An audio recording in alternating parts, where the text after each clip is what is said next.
Welcome to episode number 79. Where were you on that? 79. You're supposed to pick up on that one. Yeah, sorry. Yeah.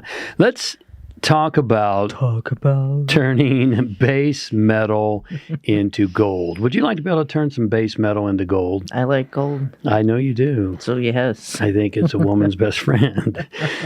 And let me start off with an esoteric axiom, because actually turning base metal into gold probably isn't what you think it is. But we'll talk more about that in a moment. Esoteric axiom says transmutation, not denial, is the tool of mastery. What does that mean to you, Beersheba? It means that you can't go around pretending nothing is wrong with a fake smiley face. Oh, so it's not just about thinking positive. No. It's not denying that some things are really going haywire right now. Yeah. No, that's absolutely correct. Transmutation, not denial, is the tool of mastery. And this goes completely contrary to a lot of the traditional personal development movement. Just, ignore things and pretend like you never have a bad day. Sometimes you do. But nonetheless, you've maybe heard of this crazy concept of alchemy. If you've been hanging out with us for any amount of time, you have. And even if this is the first time, maybe you've heard about alchemy, and most people think it was a group of these crazy guys in lab coats attempting to turn literal base metal into gold. Yeah. Now, is that what it's really about, Beersheba? No, it's about guys in robes and magical tubes and stuff and wands doing that, not guys in lab coats. So you have to have wands and robes and it's magic, that kind of things. I would suggest you don't have to have those kind of things. No, you don't. The base metal into gold of alchemy is really a metaphor. And it was put up as a front, quite frankly, for the Catholic Church during the Inquisition, where they were seeking out and destroying the heretics. Destroying all the heretics, everyone that disagrees with us. Isn't it unfortunate, Beersheba, that religion has been one of the most largest causes of violence throughout history? It's crazy. I mean, when I was in Peru, there were several of the Inca temples that had been leveled by the conquistadors, and they built Catholic churches on top of them. But needless, what transmutation really means is taking something of low value, which we could call lead, and turn it into something of what? High value. High value, which we could call transmutation. Gold. Taking something of low value, which is lead, and turning it into something of high value, which is gold. And so ultimately, the gold that the true alchemist seeks is an awakened, enlightened consciousness. What many ancient teachings call a Christ consciousness, if you will. Now, is Christ a name given to one person, Beersheba? It's a title. It's a title. Do you remember what it means? It's the anointed one. That is correct. Thank you. You get 2 points.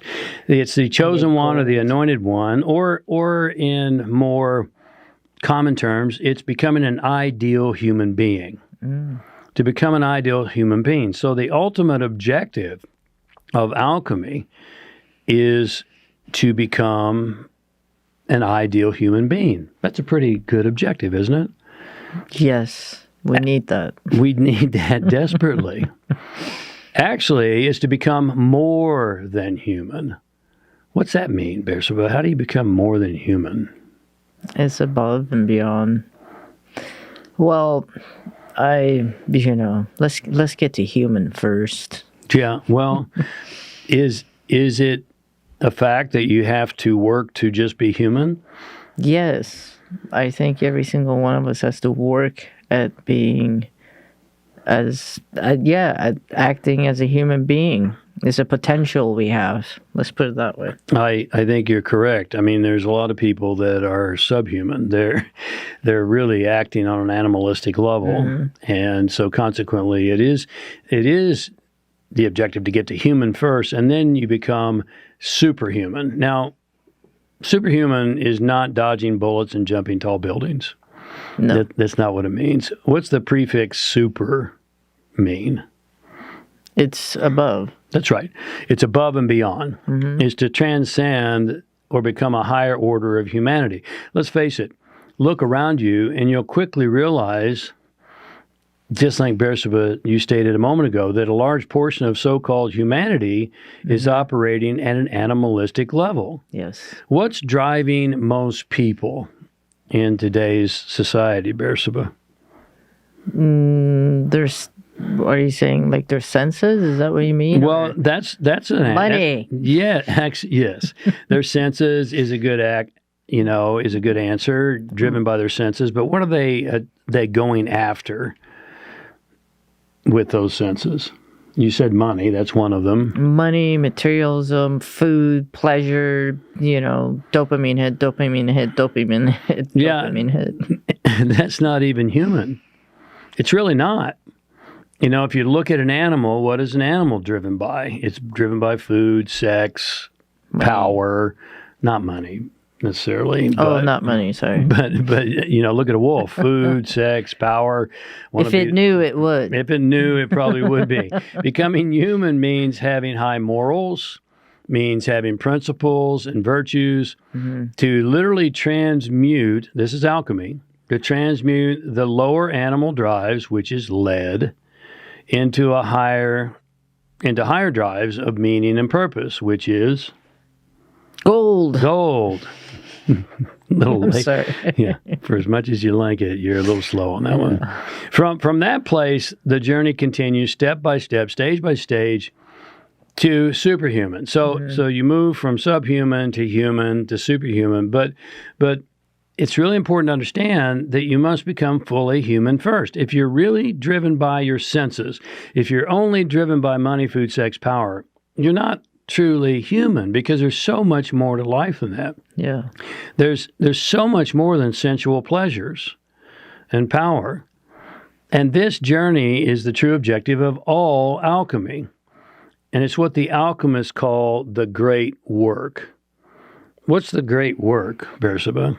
The great work is to become a clear conduit so that you can basically have God work through you. That's right.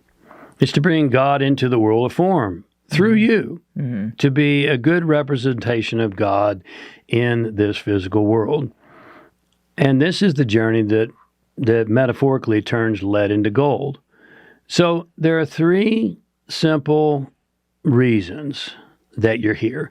And these help you to move from subhuman to human to, hopefully, if you really are committed, to superhuman.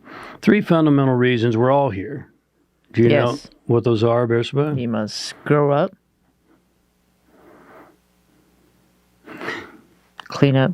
First, you have to clean up. Yeah. You got quiet. You backed it up. Well, I was waiting for you to give me all three. So. Clean up, grow up, and wake up. That's right.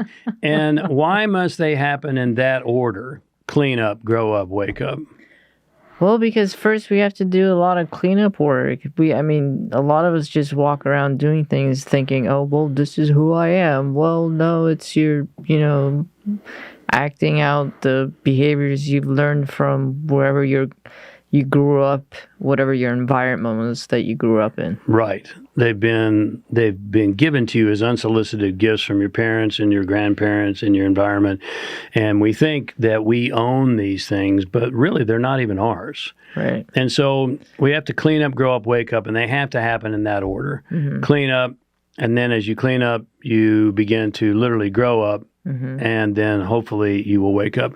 And as they happen in that order, then you have the high possibility to turn base metal into gold. More to come on this topic. This is a setup and a foundation for you. Hopefully this makes sense to you. I want to thank you for joining us. Thank you for a couple moments of your day, and we'll talk to you again next week. Take care. God bless.